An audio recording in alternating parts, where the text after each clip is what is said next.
ito yung iniretail natin ng mababang presyo. Kaysa naman ipaango natin doon sa wholesaler na sila lang yung kikita ng malaki. Samantalang yung mga farmer, magiging balit lang. Kawawa yung farmer, kaya yun. Napagplanuhan namin ito. At least ibebenta namin sa mga suki natin dyan, sa mga buzzer natin dyan, at mga followers natin dyan ng mababang presyo lang. At least, hindi lang yung wholesaler yung kikita. Kikita rin yung farmers. At makakabili ng mura yung ating mga customer. Kaya niretail natin itong ganito. Napakaraming order ng ating mga followers at buzzer. Sisimulan na natin.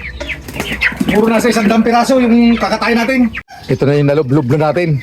Binabalay buwan na nitong ating mga kasamahan. Anong masasabi mo dyan sa production natin na yan? Kumusta naman yung ginagawa natin? Ito na, nagbunga na yung hirap namin. Panahon na. Kami naman, malalaman kung kikita o hindi. Ayun, malapit na. Daming order. Tapos ito pa, tuloy-tuloy tayo sa ating pagkatay. Siguro pag na-kompleto na nga ito, malalaman nyo na nga dito yung pakain namin, yung mga ginamit naming pataba. Kikita nga si Mr. Peps nito o hindi. Kasi pagkatapos ng maibenta nga natin to, matototal natin lahat yung tulad ng mga expenses natin, tulad ng kusot. Yung kusot ay tumakbo tayo ng 15 sako, yung nailagay natin. At yung mga vitamins at yung mga feeds. Kung nakailan sa sako tayo, sinisa naman natin.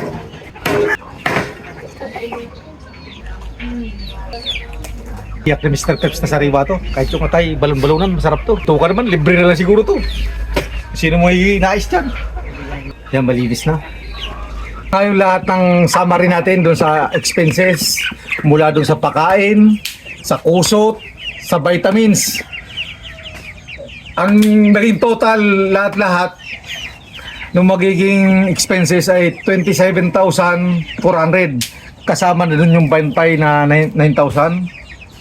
Pero ang total nito, dahil tinimbang naman natin yung manok at magiging pera niya bawat isa, dahil doon sa 200, mayroon din namatay, kinuha na lang natin sa 190.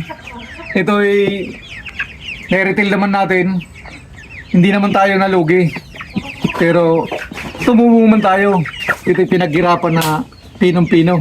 Konti pa lang dahil sa simula pa lang natin. Halos bumenta naman siya ng 30k. Kaya itong partner ko, tagmagkano pala tayo? 27.4. May 3,000. Meron din pala kami tag 1.5. Hindi na siguro masama yun sa buwan. Wala ka namang ginawa. Na-enjoy mo pa yung buhay mo. Siguro pagsubok pa lang to. Sa mga susunod lalo natin pag-iigihan.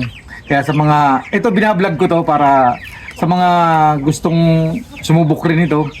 Huwag na huwag kayong bibitaw pag nasimulan mo na. Kasi ang importante rito, sipag at tiyaga lang yung ating kailangan.